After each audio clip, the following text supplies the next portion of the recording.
And just before we turn to the Scriptures this evening, I want to give one time here on the Sunday night. Normally we don't do announcements, but just so if you're planning on going on the Israel trip this coming March, the flyers are out on a bulletin board and a display and everything in the fellowship hall. Sign-ups will be first come, first serve on it. We've booked quite a few flights and all, so it looks like we can accommodate a pretty good sized group of people, but sometimes things fill up faster than you even think, and I want everyone to be able to know that as you seek the Lord's will related to that. So that trip is coming up. Go ahead and be seated. Did I already say that to you? Okay, very good. I noticed you were. I just thought, good for them. If I forgot to say anything, have a seat. This guy, he forgets stuff. Okay, Genesis chapter 8 this evening. We find ourselves kind of in the middle of the flood at the time of Noah. And we pick things up in chapter 8, verse 1.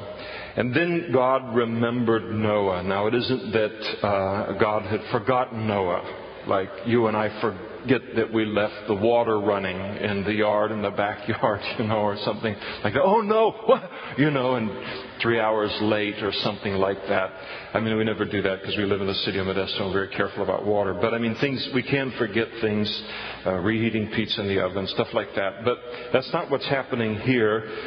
This remembering Noah is a Hebraism, and it means to begin to act on their behalf. So it speaks of the fact that God continues now His tender and special care of Noah and his family. So He remembered Noah and every living thing and all the animals that were with him in the ark. And God made a wind to pass over the earth, and the waters subsided. So here we're at the point in the flood where the waters the rain is going to stop, and the source of water in the flood is going to stop, and now the waters are going to begin to subside and to reveal kind of a new earth that the flood has produced. And so He comes in, and God starts to cause a wind, probably a good strong wind.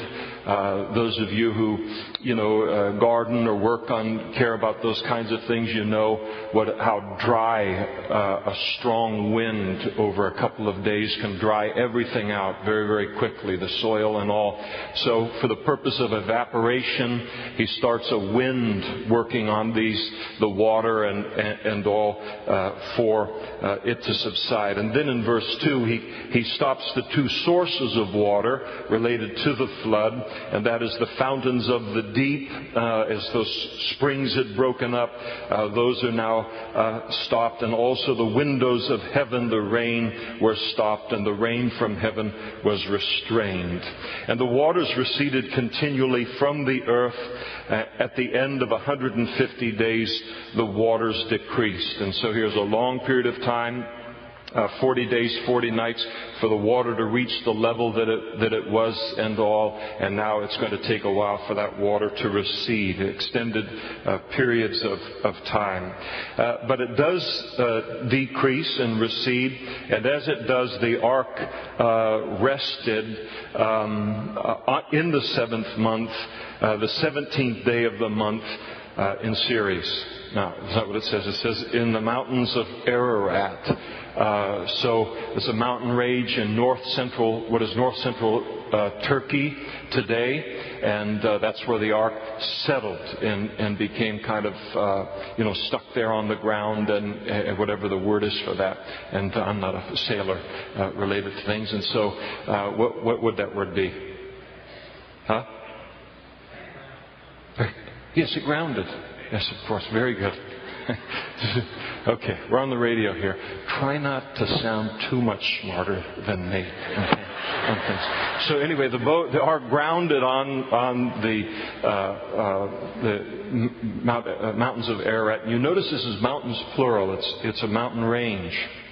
And so it doesn't necessarily mean that it grounded upon the highest part of the mountain. This is why sometimes when they have an extraordinarily hot summertime in Turkey, in that part of the world, and the snow recedes, the levels go higher and higher in the elevations. There's always tremendous interest for whether the ark will become uncovered by the ice, and historically there have been a couple of times where they felt that that has happened. But the interest continues because of this verse. And the waters decreased continually until the 10th month. In the 10th month, on the first day of the month, the tops of the mountains were seen. So more and more land, they're being able to see it from the ark as the waters are receding. And so it came to pass at the end of 40 days that Noah opened the window of the ark. That had to be great, isn't it? They've got a lot of animals on there. And to open that window up, whew.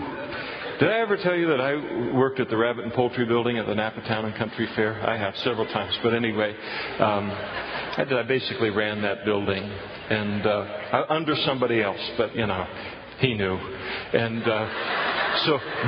but in those days, that fair ran 4 days, Thursday through Sunday. And, I mean, tons. When you go there today, they've got like 30 rabbits and 60 chickens or something, Back when I ran it, there were a lot of rabbits, a lot of chickens and ducks and geese and all kinds of things. And about the 4th day of the fair, because it was always in August, really hot, boy, did it smell in there. And so you can imagine what it was like here. And that, of course, gives rise to the old saying, perhaps you've heard it related to the ark being related to the church. That it was only the flood on the outside that caused them to endure the smell on the inside. And sometimes that's the way that it is with the body of Christ. There are no good options to remaining in contact with the body of Christ, as smelly as it might be at times. But anyway, they opened up the window of the ark that he had made, and then he sent out a raven, which kept going to and fro until the waters had dried up from the earth. And so he lets out a raven, and the raven doesn't come back to him. The dove is going to in just a moment. But he lets the raven out. Now, the raven can eat flesh.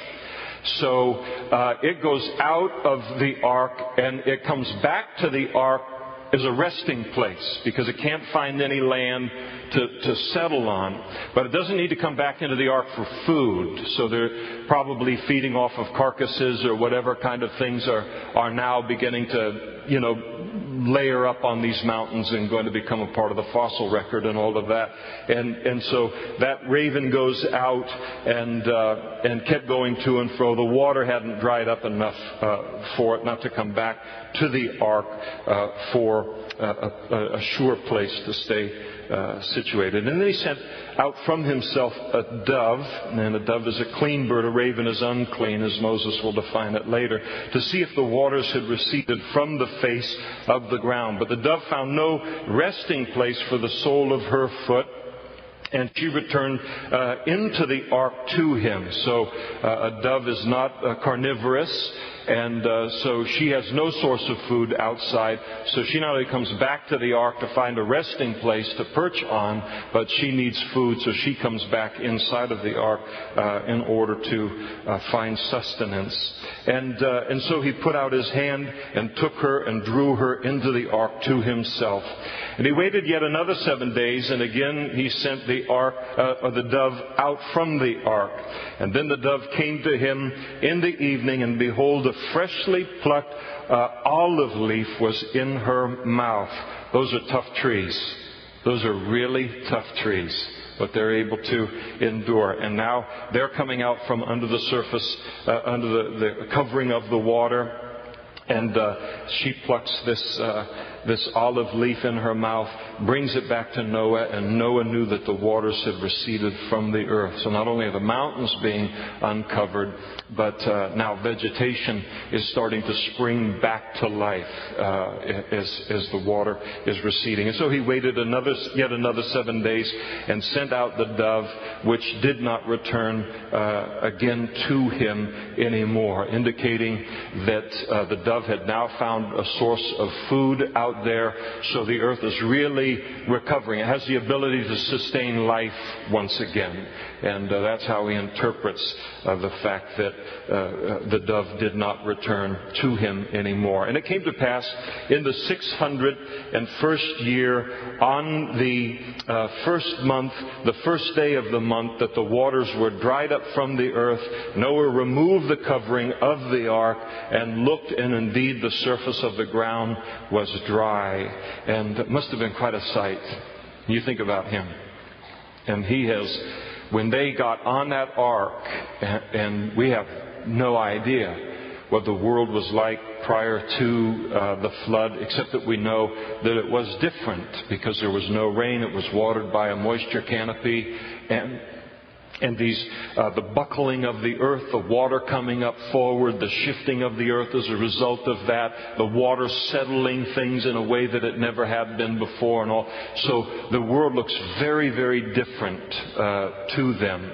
And he's seeing, blue skies and clouds and things that maybe he'd never kind of seen in this way before. The entire, terrain is very, very different in terms of what it is that he is seeing as the ground is now dried. In the second month, on the 27th day of the month, the earth was dried. And so when you compare the date there in verse 14 with the date that God gives us in chapter 7, verse 11, for the beginning of the flood, Noah and his family and the animals were on the ark for a total of 1 year and 6 days. It's a long time. That's a long time. I mean, can you imagine when they were able to get out of that thing? I mean, you're thankful for it. But then to get out of it and to step, onto the ground once again. So they were on that boat, that ark, for a long time.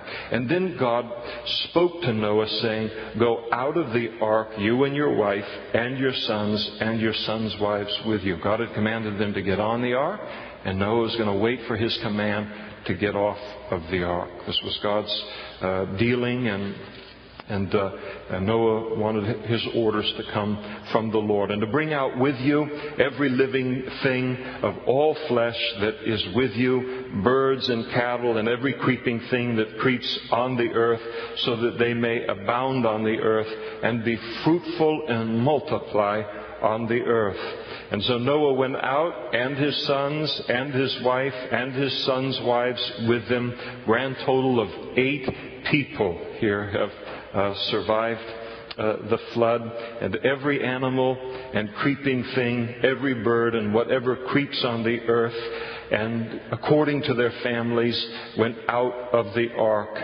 And then in response to this, coming out, standing on the ground, we have survived the judgment of God and all. Noah built an altar. So this is an expression of his worship to God.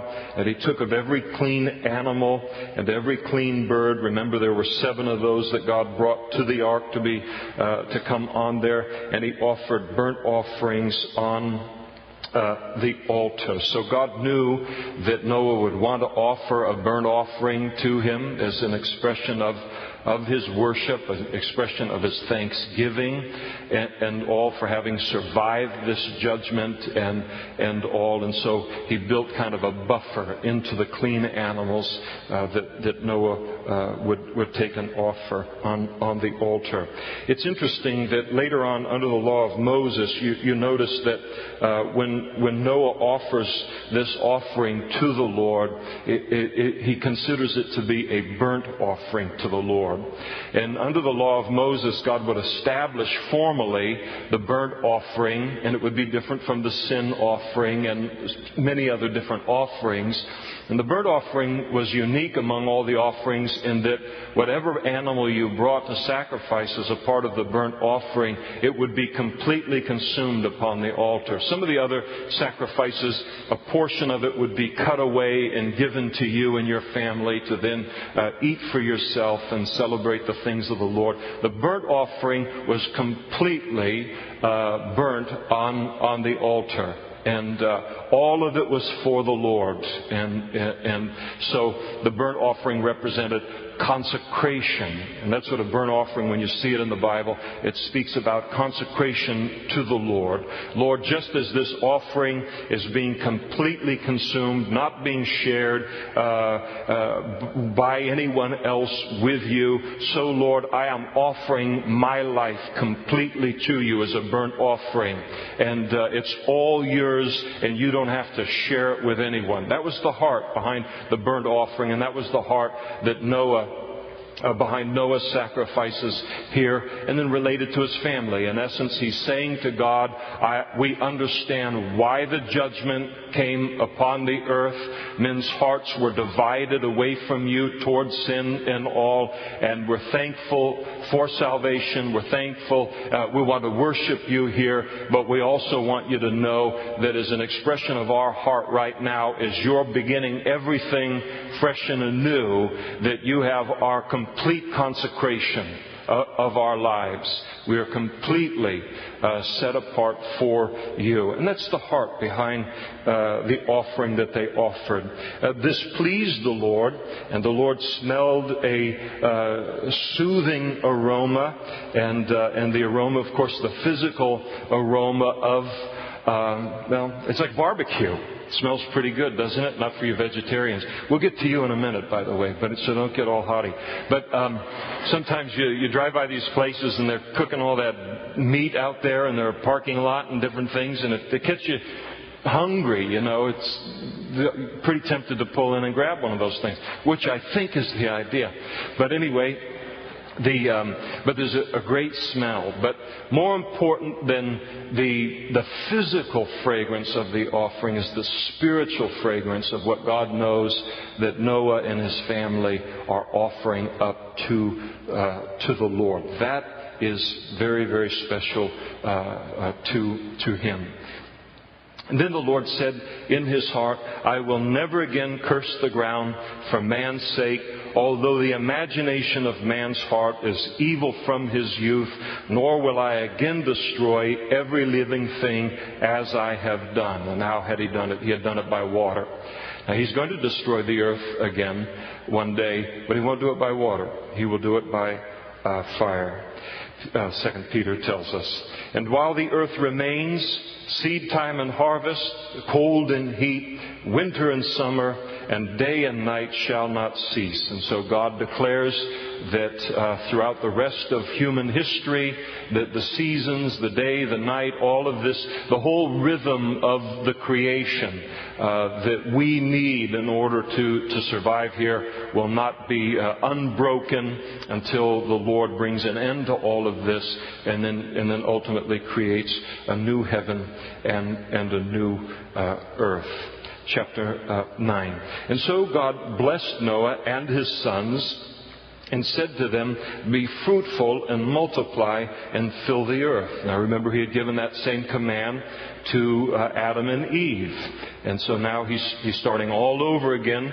Population is very, very small here, and just 8 people. And so here the world has to be repopulated, refilled now on the basis of these 8 people. And so he gives them the command. So down to 8 must repopulate. So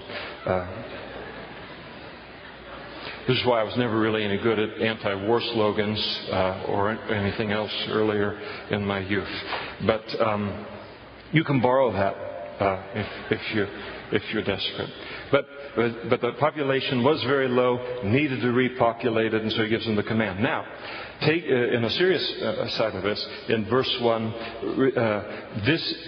take note of this command that the Lord gives to Noah, because when we get to chapter 11 and man starts to build the Tower of Babel, they're concentrating the human population. They are disobeying this command of God. They do not want to do this, and that's why God is forced to then disperse the population by virtue of what he does at the Tower of Babel. And the fear of you, God said to man, and the dread of you shall be on every beast of the earth, on every bird of the air, on all that move on the earth, and on all the fish of the sea, and they are given into your hand. And so God recommunicates to man his dominion over the animal kingdom, and it's very, very interesting. When you look at the animal kingdom around the world, obviously we have dominion over them. Look at how many of us there are, and they're the ones that are threatened for their survival and all of these things. I don't say that that's great, but it's weird. So here you have these 8 people who are alive. You've got all of these animals beginning now to remultiply and fill the earth likewise. And man is comparatively very, very weak compared to the animal kingdom. Much of the animal kingdom is much stronger, it's more fierce, and all of these things. There isn't any reason that the animal kingdom wouldn't have risen up at this point and had a good, 8-person meal and finished the whole thing off. And so what God does is He puts a supernatural fear of man in the animal kingdom. And it's very, very interesting because even related to bears, sharks, almost in the entirety of the animal kingdom, they have a fear of man. They will only attack man when they become sick or disoriented or some kind of weird things happens, and then they'll attack human beings. And the explanation for it is right here. God has taken and put that dread of us in the animals. And He said, every moving thing that lives shall be food for you. I have given you all things, even as the green herbs. And so at this particular point in man's history, he begins to become carnivorous and an animal meat-eating creature and person is better, isn't it? And so they had been up to this point eating vegetables and eating grain, strictly vegetarian. Now for the first time, God includes meat as a part of man's diet, and also diet for the animal kingdom also. So that tells us that the entire world and the wicked thing that it had become prior to the flood, vegetarians. All vegetarians. I know. I'm shocked too. I thought they were morally superior. But I'm just kidding. I have a couple of close friends who are in the room. Exactly. I'm not going to look over at them though right now. I'm vegetarian, and so. But sometimes it may be very much healthier for us to be vegetarian and all. But it doesn't produce a morally superior person. Of course, I've never known a vegetarian who claimed to be morally superior. So what am I talking about? But anyway, man is the same. Vegetarian, no vegetarian. He still makes a mess of the world on things. So now he becomes a meat eater. Verse 4. But you shall not eat flesh with its life. That is the blood. He puts a restriction on man. So if he slaughters his ox or something like that in order to have a tri-tip sandwich or whatever, he can eat the meat, but the blood is to be drained from the meat. There's no blood. The blood is to be drained from the body, and then the meat is to be eaten. And he gives us the reason there, because you shall not eat flesh with its life. That is the blood, because the blood represents the life in the animal. And in the Bible, blood represents life. And so that's why God is very, very careful, as we'll get to the sacrifices under Moses later, how careful the treatment was of blood, of even the animals that were sacrificed.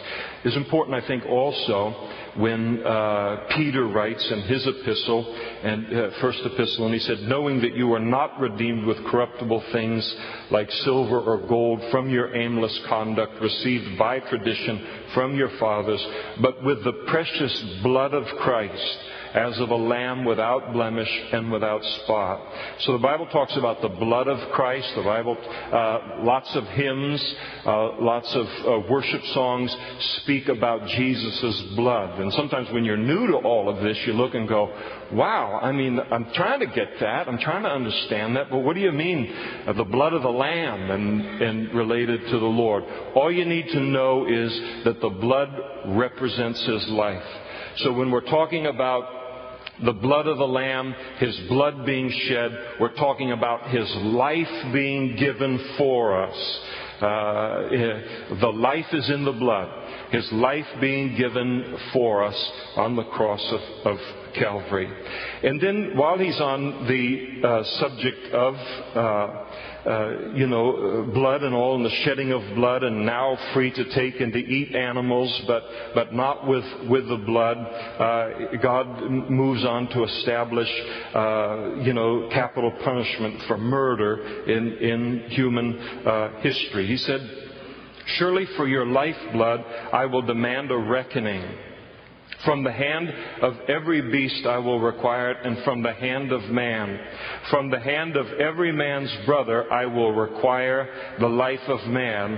Whoever sheds man's blood, and talking about taking innocent life, shedding innocent blood by man.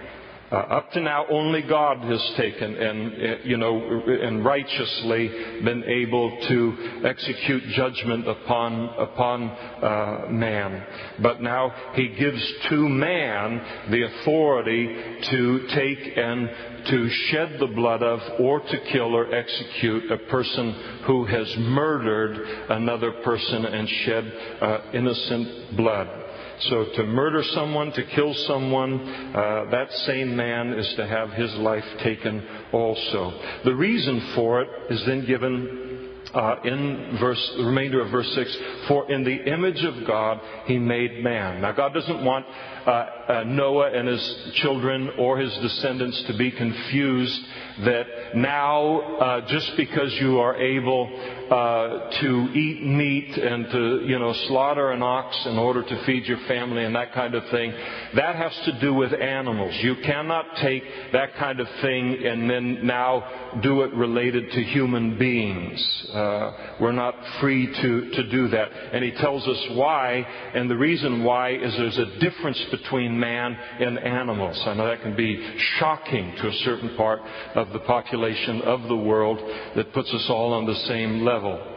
I'm not saying we aren't stupider than dogs sometimes and pretty dumb on a lot of fronts.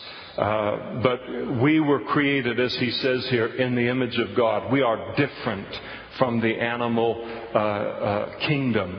And so to take and to kill an ox or to kill a sheep to sustain life and for food, and then to kill a human being, two entirely different things. And God doesn't want there to be any confusion for people. Animals are animals, people are people. And so He establishes this protection, and the whole thing behind it is to communicate the value of human life. Every human life is to be protected from those who have no regard for its value. That is murderers, those that take innocent life. And so He is driving home that point. So God has cleansed the earth at this point of the wicked through the flood, but there's still wickedness in the gene pool of man and in the heart of man. So God establishes a law to encourage law and order, and also as a protection for innocent human life. And so as Noah and his descendants, and then all others that read this particular record in the book of Genesis, and we see that God has judged the entire world with a flood, we are not to ever come to the conclusion that life is cheap because God is forced to judge something. Life is not cheap. It's a very serious thing that God did. He knew what He did, and what He did at that point only He had the right to do. So nobody should look and say, well, the shedding of innocent blood is no big deal to God. It is a big deal, and there's a big difference between the two, because God, when He brings His judgment, He is never shedding innocent blood. It's always guilty blood. So the reminder of the value of innocent human life in the eyes of the Lord. And so this protection against murder would be very, very helpful. Verse 7, for the being fruitful and multiplying and filling the earth. Because you can't have everybody get murdered faster than people are being born. And bring forth abundantly in the earth and multiply in it. And so His protection of human life, His driving home the point that human life is precious to Him, would help facilitate this command now to refill the earth. One of the things that I think is helpful for us as Christians to at least understand related to capital punishment on things is that you can find a very, very strong basis for capital punishment in the Old Testament, from all the way through the Bible, from here all the way through the law of Moses and even into the New Testament, where Paul writes in Romans chapter 13, let every soul be subject to the governing authorities, for there is no authority except from God, and the authorities that exist are appointed by God. So government and all of a nation and a people is established in order that that government might protect its population from attack from without, but also from attack within. So war and crime. And God gives the government of the different nations the authority even to use the sword or capital punishment to enforce that law. For He is God's minister, Paul said, to you for good.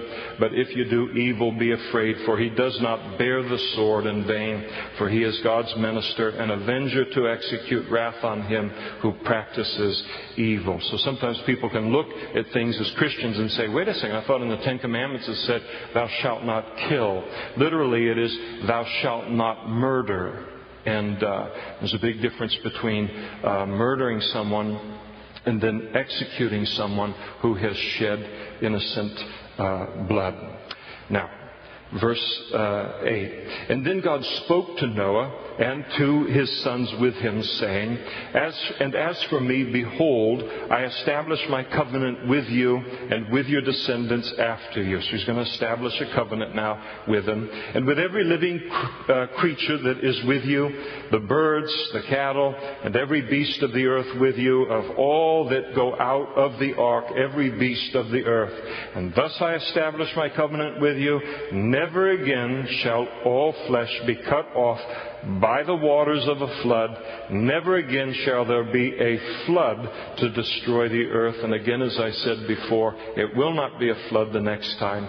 It will be with fire, and God will just simply cause the earth to disintegrate, and give way to a new heavens and a new earth. God holds everything together. All He has to do to let this thing go is just to stop holding it together.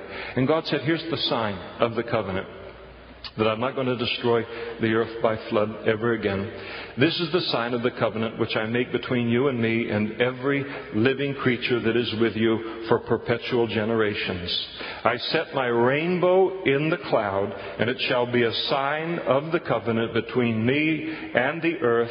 It shall be when I bring a cloud over the earth that the rainbow shall be seen in the cloud, and I will remember my covenant which is between me and you and every every living creature of all fish. The water shall never again become a flood to destroy all flesh. The rainbow shall be in the cloud, and I will look on it to remember the everlasting covenant between God and every living creature of all flesh that is on the earth. And God said to Noah, this is the sign of the covenant which I have established between me and all flesh that is on the earth. And so the visible reminder of this covenant and God's faithfulness to this covenant with Noah and then all of us after that He is not going to destroy the earth by a flood again, is the rainbow. So every time you go out and you see a rain, and then the rain breaks and the sun comes out and the clouds are there and everything, and you see the rainbow, you say, wow, why in the world is that a part of creation and all? God created it so that every time we see it, we'll realize that God is not going to destroy the earth in the way that He did once before. You know, sometimes when I officiate when I officiate at a wedding ceremony, the rings are involved. And the ring is a symbol of a covenant that's being made. You know, this ring has no beginning and it has no end, and it symbolizes the unbroken love that, you know, such and such has for you. And so the ring is a symbol of the covenant that this man or woman has made to you, so that every time you look at it, it blesses your heart. It reminds you of the covenant. The unbroken love and all blesses your heart. And the rainbow is intended to do the same thing for us. Now the sons of Noah who went out of the ark were Shem, Ham, and Japheth. And Ham was the father of Canaan. And these three were the sons of Noah, and from these the whole earth was populated. And so every single one of us in this room is a descendant of either Ham, Shem, or Japheth. And you say, wow, I wonder which one I'm a descendant of. Well, you might be able to track it down from chapter 10 if we get to that this evening. And the whole table of the nations might be difficult to do it even so, because there's been so much movement in the world since then. But every one of us is a descendant of one of those three, even as we're a descendant of Adam and Eve. We all have this thing in common. It was interesting, one of the sisters gave me an article in the last couple of weeks, and I had from the Modesto Bee, and I had read it a couple of months ago or 6 weeks ago or a month, whatever it was, and I didn't clip it out. And I wanted to, and she did it for me. But it was talking about how the scientists, as they have studied, you know, our gene pool and this and that and all the stuff about human beings and all, and they said that if all of the science is pointing to the fact that every single one of us came from two human beings about 5,000 years ago in human history. I mean, listen, don't throw your Bible away. They're catching up. The key is, don't you falter while they're doing that. But, I mean, just amazing. I said, if you were on the earth 5,000 years ago, every single person that you would have met would have been your immediate relative. We all come from the same group. There's only one race, truly. It's the human race. And so fascinating. Don't give up on them, you know. And I love the Bible. And Genesis chapters 1 through 11, God's historical account of only things that He knows. Amazing things that are being discovered that we accept as fact by faith, because we know God doesn't lie. And then Noah, following the flood, he began to be a farmer, and he planted a vineyard. Now, this didn't happen 2 days after they got off the ark, this event. And Noah, he flubs here, you know. So you got enough time has passed where he gets off the ark. If he wasn't a farmer previously, he learns a little bit about this. It has to be enough time for Ham to have had a son by the name of Canaan, because Canaan is going to also sin with his father Ham in this particular incident, and for him to be old enough to be responsible for the sin that he commits. And so you probably have quite a few years, 10 to 20 years that go by before this particular incident occurs. He had to plant the vineyard and learn all about it and get it going and everything and productive and all. It doesn't take that long for that to happen. But with the descendant, with Canaan and Ham, probably gives us an idea that it would have been at least several years. So he planted the vineyard, and then he drank of the wine that he made from the grapes, and he was drunk and became uncovered in his tent. So he became drunk on the wine that squeezed the grapes and fermented and all of this, drank of it, and he got drunk. And it's the first mention of wine in the Bible, and it's the first clear mention in the Bible of someone becoming drunk. Now, there are a lot of people are divided related to this and how to view it. I'm right, you're in good hands. I'll tell you how to, just teasing if you're new here. But there are those who look at Noah and they declare this is something that he did on purpose. I mean, he just got that thing going and went to the wine cellar and said, I don't know what the date, would be. 2200, spring 2200 BC. Fabulous. It's a very good year for wine. So, but that he knew how to make the wine, he knew what he was doing, put the thing together, and this was something that he did on purpose. And the reason that people generally believe that is that they believe that drunkenness characterized the world prior to the flood. And so Noah knew what the effects of drinking wine was. He proceeded to drink wine and he got drunk anyway. And of course that makes him, this deliberate on his part, it makes him very personally responsible for his actions here. And typically a person will quote Jesus' teaching that drunkenness was a part of the pre-flood world. Jesus says in Matthew chapter 24, "For as in the days before the flood, they were eating and drinking, marrying and giving in marriage, until the day that Noah entered the ark, and did not know until the flood came and took them all away. And so also will the coming of the Son of Man be." Now the problem is the word that Jesus uses there in the original language for drinking prior to the flood simply means to drink. It could have just been iced tea. They just went over to Village Baking and ordered a sandwich and had an iced tea prior to the flood.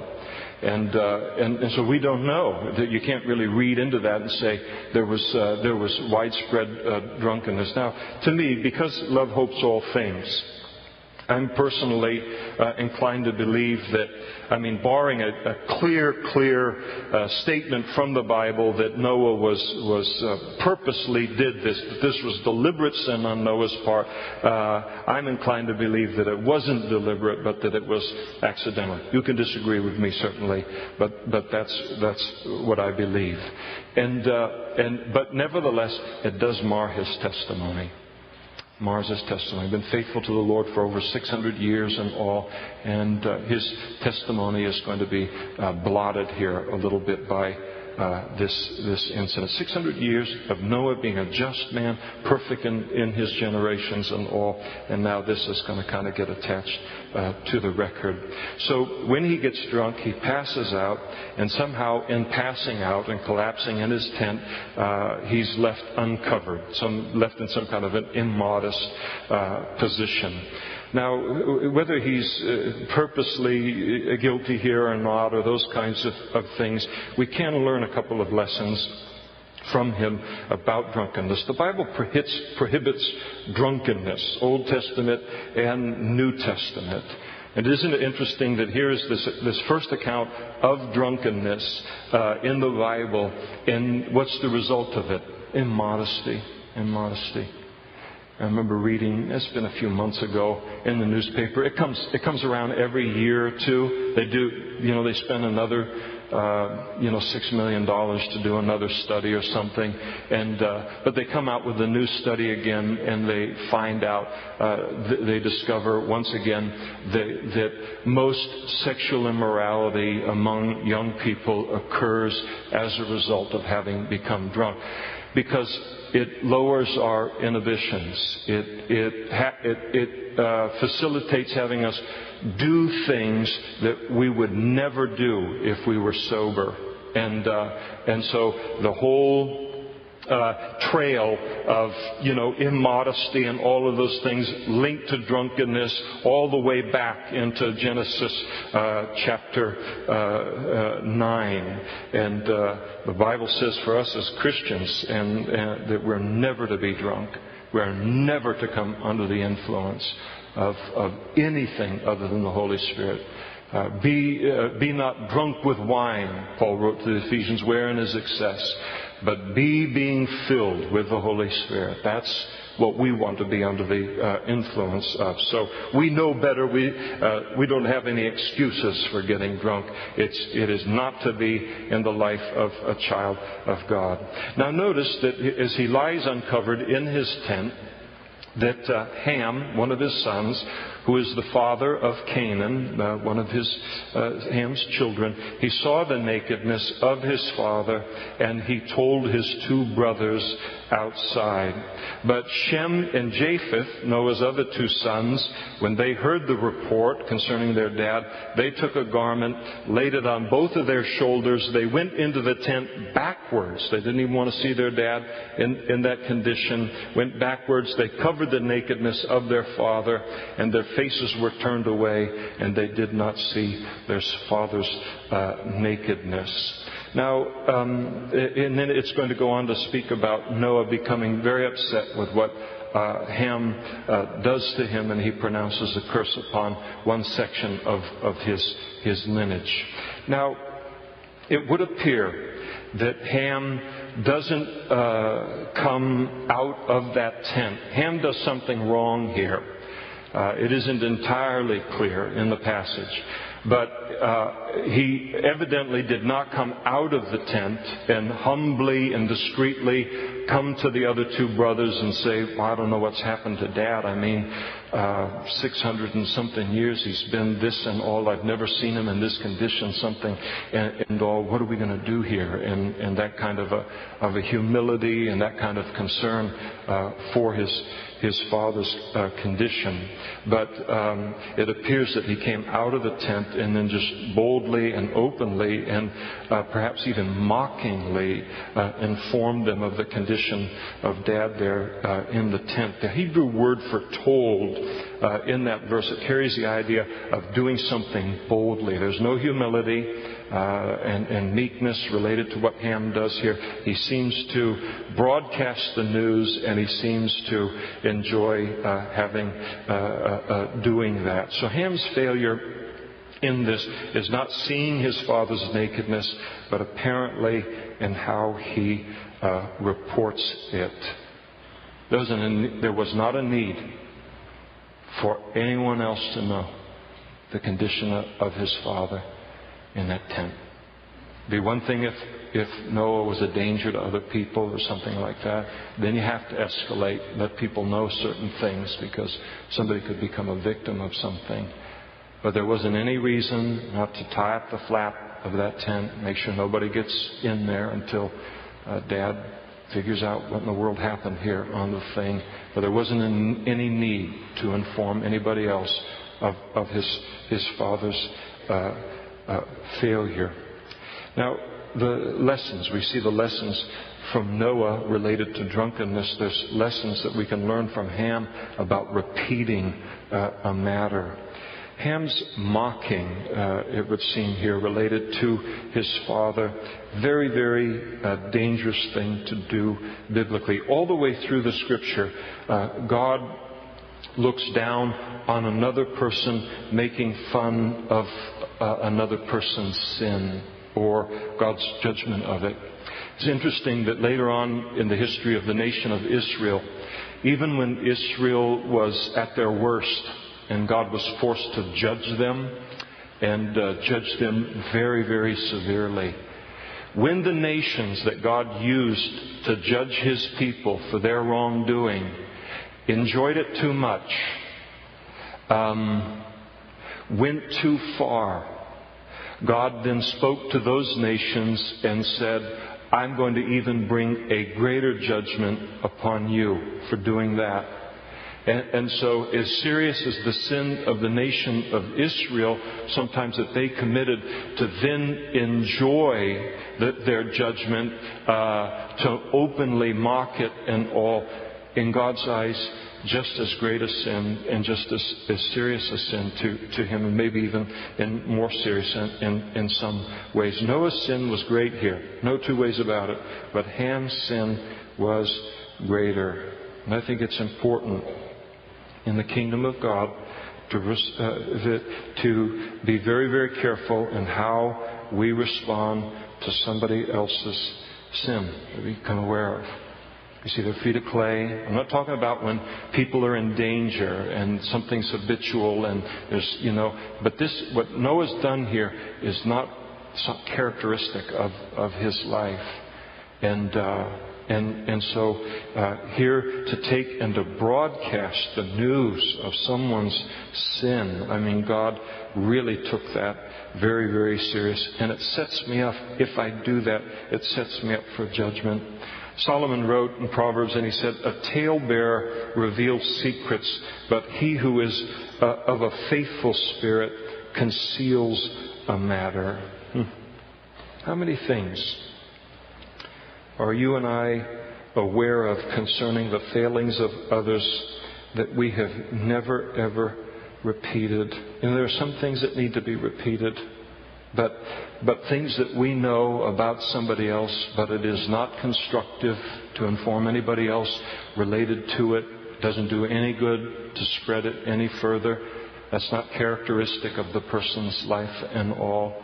And when you do that, there are certain things in our lives, things that we know about, the failure, we see somebody stumble in sin, that should die with us. It should die with us. We should keep it as small as we can, in the same way that we would hope somebody else would do for us. And so if there is that kind of a thing where you say, I know quite a number of things about where people have stumbled or they've made a mistake and they've sinned or whatever here on something that's not characteristic of their life. They learned what they were supposed to learn from there, but I've never told a single person about it. You're faithful. You're faithful, and the Lord notices that, and He commends that. But if a person is a person that when they see the failure in another person's lives, they're the kind of Christian where you would maybe sit here tonight and say, I have never known a single person to sin that I have not then made at least one other person aware of it. That's wrong. That's wrong. It puts me on the path of Ham. It puts me in a place where God is going to have to chasten me and judge me related to that. I love what Peter says in the New Testament related to this. He said, "And above all things have fervent love for one another, for love will cover a multitude of sins." And then here's a very, very important verse in this vein. Galatians chapter 6, verses 1 through 3, as Paul writes by the Spirit. "Brethren, if anyone is overtaken in a trespass," they've sinned, "you who are spiritual," that is under the control of the Spirit, "restore such a one in a spirit of gentleness or meekness, considering yourself, lest you also be tempted." That's the Spirit. And Ham lacked that Spirit in coming here and dealing with his father's sin. Shem and Japheth, they're in verse 23, very, very humble in their treatment of their father's sin. Very, very gentle, very, very discreet in their handling of their father's sin. They're the picture there of Galatians chapter 6, verses 1 through 3. They looked at their dad's life. So we know what he's been for 600 years, and we don't know what this thing is all about. But he doesn't deserve to have, kind of the first big mistake that he makes in life be broadcast all around the camp and the family to shame him. And so they're a beautiful picture of how to handle that kind of a situation. Now Noah, verse 24, he awakes from his wine. You notice he doesn't awake from his sleep. He awakes from the effects of the wine, and so he's passed out. as a result of his drinking, and he knew what his younger son Ham had done to him. So perhaps somehow he knows what Ham has done to him in mocking him, broadcasting his failure here and sin. And maybe he wakes up and he notices a garment that's been put around him that wasn't around him when he knew he sat down to, try out whatever he was trying out there on things.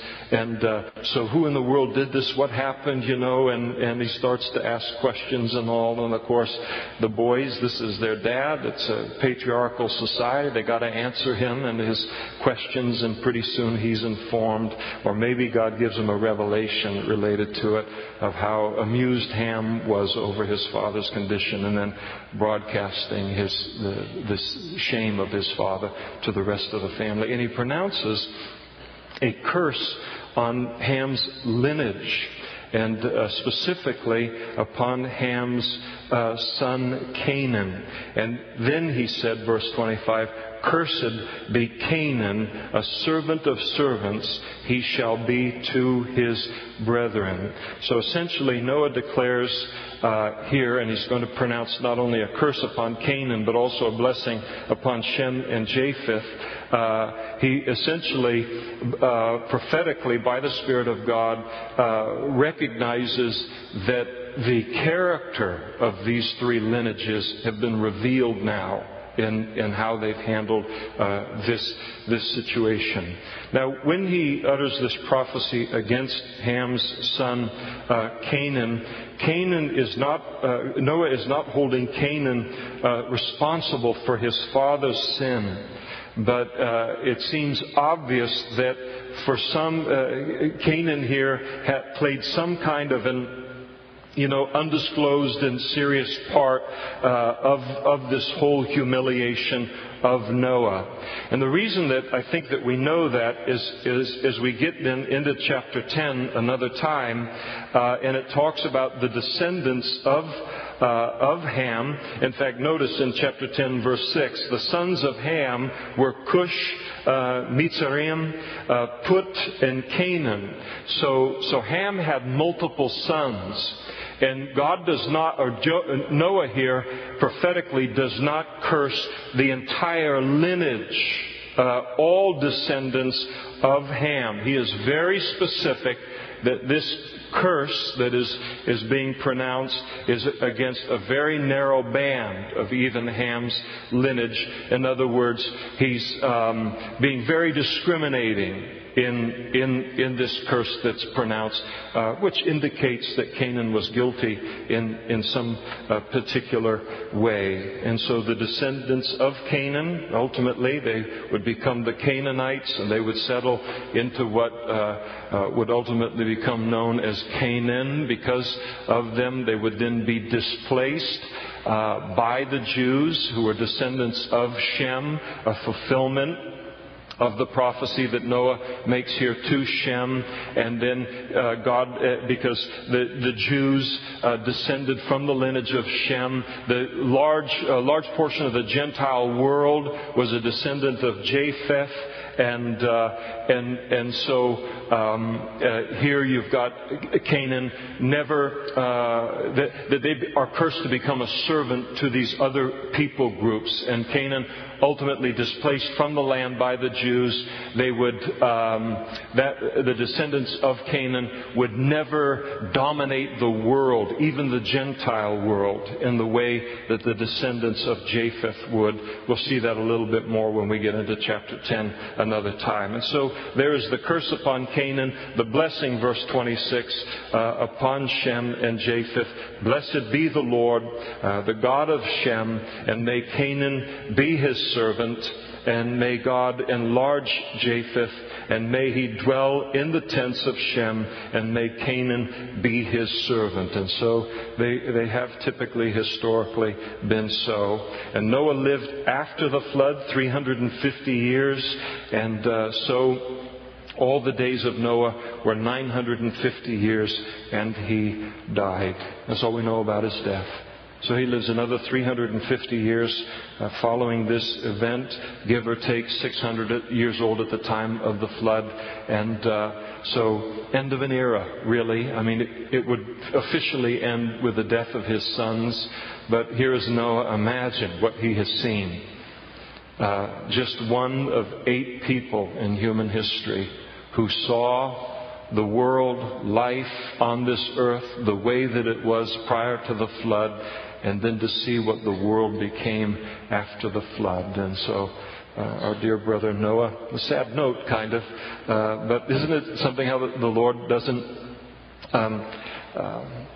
hide the feet of clay of even the heroes in the Bible, because there's only one real hero in the Bible, and that's Jesus. But it also makes you thankful not to be in the Bible sometimes, a little more discreet on things, but it helps us to understand these men and women. So we'll pick it up in chapter 10, and please memorize all the names in chapter 10 before we come together next week, and let's stand together.